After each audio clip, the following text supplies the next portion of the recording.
اور بہت سے راستوں سے گزرتے رہے۔ پھر ایک جگہ انہیں 2 کاہن نظر آئے اور طارق نے اپنا شکار تاک لیا۔ یہاں آس پاس کوئی نہ تھا اور دونوں کاہن بھی کچھ ایسی ہی کیفیت کا شکار تھے، تاہم انہوں نے گردنیں اٹھا کر ان دونوں کو دیکھا اور انہوں نے مخصوص انداز میں ہاتھ سیدھے کر کے فضا میں بلند کیے، پھر نیچے جھکا دیے۔ تبھی وہ دونوں ان کے پاس پہنچ گئے اور ان میں سے ایک نے کہا، کیا کر رہے ہو تم لوگ یہاں؟ ہم اپنا کام کرنے کے لیے یہاں پہنچے ہیں۔ آسمان سے ہمیں ایک منصب سونپا گیا ہے اور اسے انجام دینا ہی ہمارا فرض ہے۔ طارق نے اچانک ہی اپنے جبے سے کلہاڑا نکال لیا، اسے فضا میں بلند کیا اور الٹی سمت سے پکڑ کر اس میں سے ایک کی ہڈی پر دے مارا۔ طارق کے بازو کی قوت کاہن کی کھوپڑی بھلا کیا تاب لا سکتی تھی۔ دوسرے کاہن نے طارق پر حملہ کرنے کی کوشش کی تو طارق نے سیدھا ہاتھ اس کی گردن پر مارا اور اس کی گردن شانوں سے اتر کر دور جا پڑی۔ طارق اچھل کر پیچھے ہٹ گیا تھا تاکہ اس کا جسم خون آلود نہ ہو جائے۔ پھر دونوں کاہنوں کی لاشوں کو اس نے دیوار کے ساتھ سیدھا لٹا دیا اور دور پڑی ہوئی کھوپڑی اس کے شانوں کے ساتھ رکھ کر خاموشی سے زپاش کا ہاتھ پکڑ کر آگے بڑھ گیا۔ کلہاڑا پھر اس نے اپنے لباس میں چھپا لیا تھا۔ زپاش کچھ عجیب سے انداز میں مسکرا رہا تھا۔ ابھی زپاش کچھ کہنے ہی والا تھا اور وہ لوگ چند قدم ہی آگے بڑھے تھے کہ ایک اور کاہن نمودار ہو گیا۔ اس نے چونک کر ان دونوں کو دیکھا اور بولا، یہ ممنوع جگہ ہے، تم ادھر کیسے نکل آئے؟ غلطی سے، لیکن ذرا اس طرف چل کر دیکھو وہاں کیا ہے۔ کیوں، کیا ہوا؟ کاہن نے بے اختیار پوچھا اور طارق نے اس کے لیے راستہ چھوڑ دیا۔ کاہن گردن جھکا کر اس سرنگ میں داخل ہو گیا جہاں وہ دونوں لاشیں پڑی ہوئی تھیں۔ پھر جب اس نے ان لاشوں کو دیکھا تو کام کر رہ گیا۔ اس کی نگاہیں طارق اور زپاش کی جانب اٹھیں اور اس نے کہا، یہ کیسے ہو گیا؟ ایسے، طارق نے کہا اور کلہاڑا نکال لیا۔ کاہن کے حلق سے آواز نکلنے ہی والی تھی کہ طارق کا کلہاڑا پوری قوت سے اس کی پیشانی پر پڑا اور کاہن ایک چیخ کے ساتھ زمین پر الٹ گیا۔ طارق نے اپنا پاؤں اس کی گردن پر رکھ دیا تھا، پھر اس نے پوری قوت سے اس کی گردن پاؤں سے رگڑی اور کاہن مچھلی کی طرح تڑپنے لگا۔ چند لمحات کے بعد اس کا بدن ساکت ہو گیا۔ زپاش نے پریشان لہجے میں کہا، اگر تجھے قتل و غارت گری کا اتنا ہی شوق ہے تو جو تیرا دل چاہے کر، میں باہر اس جگہ تیرا انتظار کروں گا جہاں ہمارے گھوڑے بندھے ہوئے ہیں۔ طارق کے ہونٹوں پر مسکراہٹ پھیل گئی۔ زپاش در حقیقت عاجز آ چکا تھا۔ وہ وہاں سے نکلا اور اس جگہ پہنچ گیا جہاں انہوں نے گھوڑے چھوڑ دیے تھے۔ پھر کافی دیر کے بعد خون میں ڈوبا ہوا طارق اس کے پاس پہنچا تو زپاش نے اسے دیکھتے ہوئے کہا، صرف ایک بات کا جواب دے، کیا تو زخمی ہو گیا ہے؟ نہیں۔ او، گویا یہ خون؟ ہاں، یہ گندا خون ہے ان کاہنوں کا جنہوں نے انسانوں کو نقصان پہنچانے کی قسم کھائی ہوئی ہے۔ کیا اب بھی کچھ کاہن زندہ ہیں؟ اگر وہ زندہ ہوتے تو میرا کام ابھی ختم نہیں ہوتا۔ زپاش نے دونوں ہاتھوں سے سر پکڑ لیا، پھر وہ بولا، اس خون آلود لباس کے ساتھ اب آگے کا سفر کیسے کرے گا؟ اس کا انتظام میں نے کر لیا ہے، طارق نے کہا اور اپنے بغل میں دبا ہوا ایک جبہ زپاش کے سامنے ڈال دیا اور پھر خون آلود جبہ اپنے بدن سے اتار کر اپنے بدن کے ان خون میں بھیگے ہوئے حصوں کو صاف کرنے لگا جو کاہنوں کے خون سے آلودہ ہو گئے تھے۔ زپاش ایک گہری سانس لے کر بولا، اور اگر تشمک یہ اظہار کر دیتا کہ وادی سے نکلنے کے بعد تیری یہ کیفیت ہوگی، اور اگر مجھے اس بات کا علم ہوتا کہ آسمانوں سے گرنے والی چمک سے تیار کیے ہوئے کلہاڑے کو اتنا خون درکار ہوگا تو رب عظیم کی قسم میں کبھی یہ کلہاڑا تیار نہ کرتا۔ طارق مسکرا دیا تھا۔ میں پوچھتا ہوں کہ آخر تجھ پر یہ خون ریزی کیوں سوار ہو گئی جبکہ تباہیوں میں تو سب سے رحم دل اور نیک نوجوان تھا؟ شاید گوہام جیسے بدنیت انسان سے پہلی بار مقابلہ کر کے تیرے دل میں یہ سیاہی قائم ہوئی ہے۔ اگر تو اسے دل کی سیاہی کہتا ہے تو مجھے اس سیاہی پر ناز ہے۔ گوہام سے میں نے ظلم کے خلاف جنگ کی تھی اور دیوتاؤں سے کامیابی مانگی تھی۔ یہاں بھی میں ظلم کے خلاف صف آ رہا ہوں اور دیوتاؤں سے کامیابی مانگتا ہوں۔ مگر روکس نے تجھے صرف ان علاقوں کی سیر کے لیے بھیجا تھا اور کہا تھا کہ ان آبادیوں میں تباہیوں کے لیے مقام تلاش کر۔ تو نے یہاں ایک باقاعدہ خوفناک جنگ کا آغاز کر دیا، وہ بھی دوسروں کے لیے۔ طارق مسکرا دیا۔ اس نے کہا، لومڑیوں کے پالے میں کسی کے لیے جنگ نہیں کر رہا، صرف وہ معصوم بچہ جس نے کچھ دیکھے بغیر اپنے آپ کو گرم ریت میں جھلسا لیا، اور وہ عورت جو اپنی زبان سے محروم ہو گئی اور اس نے منہ کھولا تو اس کے منہ سے خون ابل پڑا۔ اے بیوقوف، ہم تو پہلے بھی انسانوں کو نقصان پہنچانے والے بھیڑیوں سے لڑتے رہے ہیں۔ یہ کالے لباس والے بھیڑیے ان بھیڑیوں سے زیادہ خونخوار ہیں۔ یہ مرتے نہیں مارتے ہیں اور انہیں مارنے کا ثواب میں نہیں کھونا چاہتا۔ افسوس، تجھ میں عقل کی کمی ہے اور میں بیوقوف نہیں اس کی وجہ یہ ہے کہ تیری پرورش لومڑیوں نے کی تھی اور میں نے بھیڑیوں کا گوشت کھایا ہے، تارک نے کہا۔ عقل اور وحشت میں کیا فرق ہے؟ زیپاش نے پوچھا۔ تو اپنے آپ کو بہت عقل مند سمجھتا ہے نا؟ ہاں میں ہوں، اور اگر میری عقل ان کاہنوں کے خلاف صف آرا ہو جائے تو پھر انہیں زمین کے کسی گوشے پر پناہ نہیں ملے گی۔ بزدل، تو صرف باتیں بنانا جانتا ہے۔ اگر تیرے دل میں اس معصوم بچے کے لیے گداز نہیں ابھرتا تو تجھ پر لعنت ہے۔ زیپاش منہ پھیر کر مسکرانے لگا تھا۔ ادھر یہ کہانی چل رہی تھی اور ادھر تبائیوں کی آبادی میں شمبان اپنے لوگوں کی بہتری کے لیے سرگرداں تھا۔ دل کے زخم کو اس نے اپنی روح میں چھپا لیا تھا، جس میں گوہام کی طرف سے ہونے والی کارروائی کے نتیجے میں ہر وقت کسک ہوتی رہتی تھی۔ گوہام اس کا بیٹا اسے قتل کرنے کے درپے تھا۔ آخر بستی والے سوچتے تو ہوں گے کہ شمبان نے کس ناک کو جنم دیا تھا جس نے باپ ہی کو ڈسنے کی کوشش کی تھی۔ کیا سوچتے ہوں گے لوگ؟ وہ راتوں کی نیند کھو بیٹھا تھا۔ آرام دہ بستر کانٹوں بھرا معلوم ہوتا تھا۔ اس دن بھی وہ سارا دن بے چین رہا تھا، اور جب بے چینی عروج کو پہنچ گئی تو وہ اپنے دوست روکس کے پاس جا پہنچا۔ روکس اس وقت کہیں جانے کی تیاریاں کر رہا تھا۔ شمبان کو دیکھ کر چونک پڑا۔ کیا بات ہے میرے دوست، تم بہت پریشان نظر آ رہے ہو۔ شمبان کی آنکھوں سے آنسو امڑ آئے۔ وہ اپنے دل کی بات اپنے بہترین دوست سے کہہ بھی نہیں پا رہا تھا۔ پھر اس نے خود کو سنبھالتے ہوئے کہا، تارک کو تم نے کیا ہدایات دی ہیں؟ روکس چونک کر اسے دیکھنے لگا۔ ایک لمحے میں اسے اندازہ ہو گیا کہ شمبان جو کچھ کہنا چاہتا ہے وہ الفاظ نہیں ہیں۔ تاہم اس نے دوست کی دل جوئی کے لیے کہا، میں نے اسے کوئی ہدایت نہیں دی۔ وہ جوان ہو چکا ہے، صاحب عقل بھی ہے اور توانا بھی۔ میری زندگی بھی آبادیوں کی تحقیق میں گزری ہے، اور میں یہ چاہتا ہوں کہ میرا بیٹا بھی تباہیوں کے لیے بہتری کے راستے تلاش کرے۔ اصل میں شمبان، ہم نے ان آبادیوں کو اپنے لیے آخری جگہ بنا لیا ہے، اور میں نے اب تک جو تجزیہ کیا ہے وہ یہ ہے کہ یہاں کے رہنے والے بڑے انسان نہیں ہیں، دیویوں اور دیوتاؤں کو مانتے ہیں، اور اگر کسی طرح ان لوگوں کو اپنا ہمنوا بنا لیا جائے تو ہم ان سے زیادہ عقل مند ہیں اور ان سے بہتر زندگی اپنا سکتے ہیں، لیکن اس وقت تک نہیں جب تک انہیں پوری طرح اپنا ساتھی نہ بنا لیں۔ اور میں اپنے بیٹے تارک کے بارے میں جانتا ہوں کہ وہ واپس لوٹے گا تو اپنے ساتھ محبت کی فوج لائے گا، اور میں نے اس کے لیے اسے ہدایت نہیں کی کیونکہ میں اس کی فطرت کو جانتا ہوں، اور یہی ستاروں کے بادشاہ تشمک کا کہنا ہے۔ شمبان کی آنکھوں میں حسرت کے آثار پیدا ہو گئے۔ اس نے دکھ بھری آواز میں کہا، تجھے اپنے بیٹے پر کتنا بھروسہ ہے، اور جب تو اس کے بارے میں کچھ کہتا ہے تو تیری آنکھیں محبت کے پھول برساتی ہیں، اور میں روکس میرے دوست۔ شمبان کی آواز سسکی کی شکل اختیار کر گئی۔ روکس کے دل میں ہمدردی کی لہر اٹھی اور وہ کہنے لگا، تہ خانے میں اس کا کیا حال ہے؟ کیا وہ اپنی اصلاح کر رہا ہے؟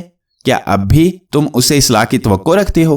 وہ جو کچھ کر چکا ہے وہ اس کی آخری منزل تھی۔ اب اس کے بعد اس سے یہ توقع رکھنا اپنی ہنسی اڑانے کے مترادف ہے۔ تو تم نے اسے کب سے نہیں دیکھا؟ میں اس کے قید خانے میں کبھی نہیں گیا۔ شمبان کے لہجے میں حسرت تھی۔ تو آؤ ذرا اسے ملاقات کریں۔ روکس جانتا تھا کہ باپ کے دل کی تڑپ کیا کہہ رہی ہے۔ اس نے اپنے دوست کو شرمندہ نہ ہونے دیا اور اصرار کر کے قید خانے کی طرف چل پڑا، اور اس نے سوچا تھا کہ اگر کوئی گنجائش ہوئی تو گوہام کو راہ راست پر لانے کی کوشش کرے گا۔ اسے اپنے دوست کے غم کا احساس تھا۔ پھر خاصا مشکل اور دشوار گزار سفر طے کر کے وہ سنگلاخ چٹانوں کے درمیان قید خانے کے قریب پہنچے تو سب سے پہلے انہوں نے 2 محافظوں کی لاشیں دیکھیں جن کے بدن سے تعفن اٹھ رہا تھا، اور اس کے بعد ان کے بڑھتے ہوئے قدم قید خانے کے دیگر محافظوں کی لاشیں نمایاں کرتے رہے، اور قید خانے کا وہ دروازہ جو قیدیوں کا تحفظ کرتا تھا ٹوٹا پڑا ہوا تھا، اور گوہام اور اس کے ساتھی قید خانے میں موجود نہیں تھے۔ محافظوں کی لاشیں دیکھ کر ہی صورتحال کا اندازہ ہو گیا تھا۔ قید خانے کے منظر نے سب کچھ واضح کر دیا۔ شمبان کا چہرہ تصویر درد بن گیا تھا۔ روکس خاموش کھڑا ہوا تھا۔ شمبان مزمحل انداز میں ہنسنے لگا تھا۔ پھر اس نے غمزدہ لہجے میں کہا، اب بتاؤ روکس میرے دوست، اس بات پر خوشی مناؤں کہ میرا بیٹا اس پرصعوبت قید سے آزاد ہو گیا، کہ میں اپنی اس کمزور سرداری پر غم کا اظہار کروں کہ میں بدترین مجرموں کو قابو میں نہ رکھ سکا اور ان محافظوں کی موت کا باعث بنا۔ روکس نے کوئی جواب نہیں دیا۔ وہ خاموشی سے چاروں طرف دیکھ رہا تھا۔ پھر اس نے کہا، یہ بھی عجیب اتفاق ہے کہ اسے یہ عمل کیے ہوئے زیادہ وقت نہیں گزرا۔ کیا مطلب؟ شمبان نے پوچھا۔ یہ لاشیں کچھ وقت پرانی بے شک ہیں، لیکن اتنی نہیں کہ ان میں تعفن پیدا ہو جاتا۔ اس کا مطلب ہے کہ وہ زیادہ دور نہیں گیا ہوگا، نہ ہی اسے گھوڑے حاصل ہوئے ہوں گے، یعنی وہ پیدل سفر کر رہا ہوگا۔ اسے تلاش کیا جا سکتا ہے؟ بے عقلی کی بات ہے، ہمیں اس کی سمت کا بھی ادراک نہیں ہے، ہم اسے کہاں تلاش کریں گے؟ یہ کیا جا سکتا ہے کہ میں اس کی تلاش میں نکل پڑوں اور تو آبادی میں جا کر میرا انتظار کر، میں وعدہ کرتا ہوں کہ اسے زندہ یا مردہ لے کر ضرور واپس آ جاؤں گا۔ نہیں، میں تجھے اس کی اجازت نہیں دوں گا شمبان، روکس نے سرد لہجے میں کہا۔ تو پھر بتا میں کیا کروں؟ کل تباہیوں کو ضرور معلوم ہو جائے گا کہ گوہام فرار ہو گیا ہے، اور وہ کہیں گے کہ باپ سے بیٹے کی قید دیکھی نہ گئی اور اس نے سازش کر کے اسے فرار کرا دیا۔